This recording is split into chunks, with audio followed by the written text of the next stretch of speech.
Hello everyone, wish you all a very happy new year. বন্ধুরা, spoken ইংলিশের আগের ক্লাসে আমরা দেখেছিলাম যে কিভাবে বর্তমানকালের বিভিন্ন কথা আমরা বলতে পারি এবং বাক্যগুলা কিভাবে আমরা বলতে পারি, তাদের গঠন। তো আজকের ক্লাসে আমরা দেখব যে কিভাবে আমরা নিজেদেরকে উপস্থাপন করতে পারি কারো কাছে, সেলফ ইন্ট্রোডিউস করতে পারি কিভাবে, বা কাউকে কিভাবে আমরা পরিচয় করিয়ে দিতে পারি। তো চলুন ক্লাস শুরু করা যাক। আমরা যখন কারোর সাথে কথা শুরু করি, মানে যখন আমরা কাউকে নিজের পরিচয় দিতে যাই, তখন আমরা কোন কথাগুলো বলে থাকি? প্রথমে বলে থাকি আমি কে, আমি কোথা থেকে এসেছি, আমি কি করি, তাই না? এবং সবার শুরুতে আমরা কি করি? একটা অভিবাদন জানাই। সেটা হতে পারে সালাম, যে কোনো ধর্মীয় রীতি অনুযায়ী, অথবা হতে পারে আমরা ওই সময়ের একটা গ্রিটিংস জানাতে পারি। যেমন যদি সকাল হয় তাহলে গুড মর্নিং, যদি সন্ধ্যার সময় হয় গুড ইভিনিং। তো আমরা দেখি যে আমরা আসলে কিভাবে কথাগুলো বলতে পারি। তো প্রথমে যে কথাটা আমরা বলছিলাম, যেমনভাবে আমরা শুরু করতে পারি, আমরা যদি সকালবেলা হয় তাহলে গুড মর্নিং বলতে পারি, এবং সেটা আমরা মোটামুটি দুপুর 12টার আগ পর্যন্ত যেটুকু সময় আছে সেটুকু সময় আমরা বলতে পারি গুড মর্নিং। তারপরে থেকে আমরা বলতে পারি গুড আফটারনুন, এবং সেটা হবে সন্ধ্যার আগ পর্যন্ত, এবং সন্ধ্যার সময় থেকে যে কোনো সময়টাতে আমরা বলতে পারি গুড ইভিনিং। অথবা আমরা ধর্মীয় আচার অনুযায়ী বলতে পারি, যেমন আপনি বলতে পারেন আসসালামু আলাইকুম, বা বলতে পারেন নমস্কার, বা যার যার ধর্মীয় রীতি অনুযায়ী আপনি প্রথমত আপনি কথা শুরু করতে পারেন। তারপরে আমরা বলতে পারি যে আমার নাম এটা, কীরকম হবে সেটা একটু দেখি। তো আমরা যদি বলি যে আমার নাম সাগর, ধরুন সাগর নামক কোনো একজন ব্যক্তি তার নিজেকে পরিচয় করিয়ে দিচ্ছে অন্য সবার সাথে, তো সে কীভাবে বলতে পারে মাই নেম ইজ সাগর, বা এরকম বলা যেতে পারে আই অ্যাম সাগর। আবার যদি ধরেন ইনফর্মাল কোনো সিচুয়েশন হয়ে থাকে, এই সিচুয়েশনটা হচ্ছে ফর্মাল সিচুয়েশন। ফর্মাল সিচুয়েশন কোনটা? যেমন ধরেন কোনো অফিসে আপনি আপনার বসকে আপনার পরিচয় দিচ্ছেন, আপনার কলিগদের সাথে আপনি পরিচিত হচ্ছেন, এই সকল ক্ষেত্রে আপনি এরকম বলতে পারেন। কিন্তু ধরেন কোনো পার্টিতে বা ফ্রেন্ডসদের মধ্যে আপনার নিজের পরিচয় দিচ্ছেন, আপনি এরকম করে বলতে পারেন দিস ইজ সাগর, বা ইউ ক্যান কল মি সাগর। এরকম করে আমরা প্রথমে নিজের নামটা বলতে পারি। তারপরে আমরা কি বলতে পারি যে আমার বাড়িটা কোথায়, আমি কোথা থেকে এসেছি। তো সেটা আমরা কিভাবে বলবো? তো আমরা বলতে পারি আমরা কোথা থেকে এসেছি, এরকম বলতে পারি আমি সিলেট থেকে এসেছি, আই অ্যাম ফ্রম সিলেট।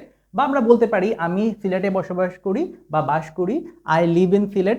বা এরকম করে বলতে পারি একটু স্পেসিফিক জায়গার কথা উল্লেখ করে, যে আমি সিলেটের অমুক জায়গাতে বসবাস করি। যেমন আমি সিলেটের শিবগঞ্জে বসবাস করি, I live in Shibganj in Sylhet. এরকম করে আমরা বলতে পারি যে যে স্থানে আমরা বসবাস করেছি বা যে স্থান থেকে আমরা এসেছি। যদি বলি যে আমি বাস করি তাহলে আই লিভ, আর যদি বলতে চাই যে আমি এসেছি তাহলে আমরা বলতে পারি আই অ্যাম ফ্রম, বলে আমরা স্থানটার নাম বলতে পারি। তারপরে আমরা কি বলতে পারি, তারপরে আমাদের প্রফেশনটা কি সেটা আমরা বলতে পারি।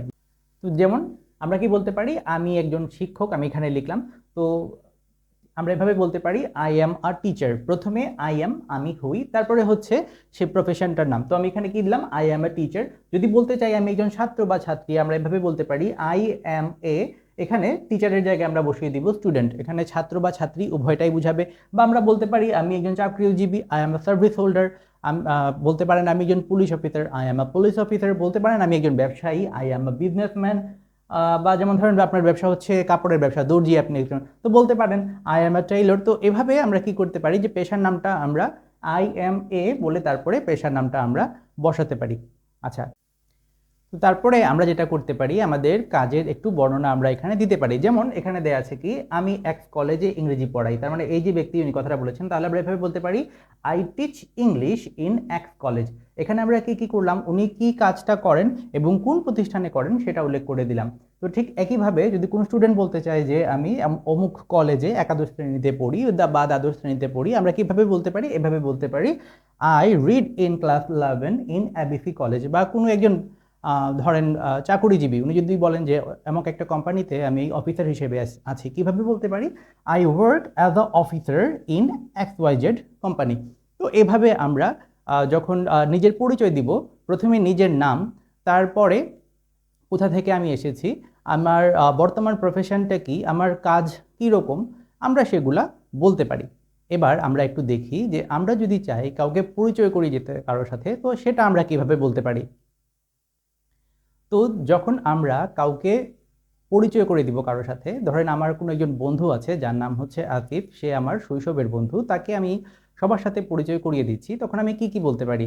যে হেই সবাই, এই হচ্ছে আমার বন্ধু, সে আমার ছোটবেলার বন্ধু, এবং তার সম্পর্কে কিছু কথা বলতে পারি, যে তার একটা পরিচয় দিতে পারি, সে কোথা থেকে এসেছে, বা তার কোনো একটা গুণাবলী। তো কিভাবে বলতে পারি আমরা? আমরা এইভাবে বলতে পারি যে হ্যালো এভরিওয়ান, বা হাই এভরিওয়ান, বা হেই এভরিওয়ান, এরকম আমরা বলতে পারি। তারপর কি এরকম বলতে পারি, দিস ইজ আসিফ, প্রথমে তার নাম বললাম, তারপরে কি he is my childhood friend, বা এই কথাটাকে আমরা এভাবেও বলতে পারি, this is my childhood friend Asif. যাই হোক, তারপরে আমরা কি বলতে পারি? তারপরে বলতে পারি তার একটা গুণাবলীর কথা, যেমন সে খুব ভালো একজন চিত্রকর্তা, আমরা বলতে পারি he is a very good painter. বা ধরেন সে খুব ভালো গান গাইতে পারে, আমরা এরকম বলতে পারি he is a very good singer. এইভাবে আমরা বলতে পারি, এবং সবার শেষে বলতে পারি সে কোথা থেকে এসেছে। তো কিভাবে বলতে পারি সেই কথাটা আমরা? এভাবে বলতে পারি, যেমন সে ঢাকা থেকে এসেছে, হি ইজ ফ্রম ঢাকা, বা যে কোনো জায়গা যদি হয় হি ইজ ফ্রম বলে আমরা তারপরে সেই স্থানটার নাম উল্লেখ করে দিতে পারি। আচ্ছা, এত গেল যে আমরা কাউকে পরিচয় করিয়ে দিলাম। তো এরকম সিচুয়েশনে আমরা কি বলতে পারি, বা যখন আমরা কারোর সাথে পরিচিত হলাম, সে যখন তার পরিচয় দিল, তার প্রত্যুত্তরে আমরা কি বলতে পারি? আমরা বলতে পারি যে তোমার সঙ্গে দেখা হয়ে বা তোমার সঙ্গে পরিচিত হয়ে ভালো লাগলো, এই কথাটা এভাবে আমরা বলতে পারি, নাইস টু মিট ইউ। তো এই কথাগুলা বলার মাধ্যমে আমরা কিন্তু খুবই স্মার্টলি একজনকে নিজের পরিচয় দিতে পারি, বা কারোর সাথে কাউকে পরিচয় করে দিতে পারি, এবং তার উত্তরে কিছু বলতে পারি। পরবর্তী ক্লাসে স্পোকেন ইংলিশের আরও অনেক মজার মজার বিষয় নিয়ে আমি আপনাদের সামনে উপস্থিত হব। সকলে ভালো থাকুন, সেই পর্যন্ত সুস্থ থাকুন, এবং প্লিজ চ্যানেলটি সাবস্ক্রাইব করুন। দেখা হচ্ছে পরবর্তী ক্লাসে। শুভরাত্রি।